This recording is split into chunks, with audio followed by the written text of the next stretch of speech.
நீங்கள் பார்த்துக் கொண்டிருப்பது நியூஸ் 21 செய்திகள். தமிழ்நாடு செய்திகளை உடனுக்குடன் தெரிந்து கொள்ள நியூஸ் 21 செய்திகளை பாருங்கள். உண்மை, உழைப்பு, உயர்வு. திண்டுக்கல் கிழக்கு மாவட்டம் மேற்கு ஒன்றிய செயலாளர் பே. கரிகால பாண்டியன் தலைமையில் தமிழக முதல்வர் பிறந்த நாளை முன்னிட்டு பள்ளப்பட்டி புது வசந்தத்தில் உள்ள ஆதரவற்றோர் இல்லத்தில் சுமார் 200க்கும் மேற்பட்ட குழந்தைகளுடன் உறுதிமொழி ஏற்று கேக்கு வெட்டி கொண்டாடினர். விழாவில் அனைவரையும் வரவேற்கும் விதமாக பாரம்பரிய பறையாட்டம், இசைத்தும் நடனமாடியும் வரவேற்றனர். மேலும் பே. கரிகால பாண்டியன் அவர்கள் குத்துவிளக்கு ஏற்றி விழாவினை துவக்கி வைத்தார்.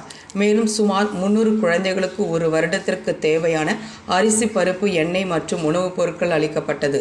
இதனைத் தொடர்ந்து அனைவருக்கும் அறுசுவை அசைவ உணவு பரிமாறப்பட்டது. நிகழ்ச்சியில் அக்கட்சியின் முக்கிய நிர்வாகிகள் அனைவரும் கலந்து கொண்டனர்.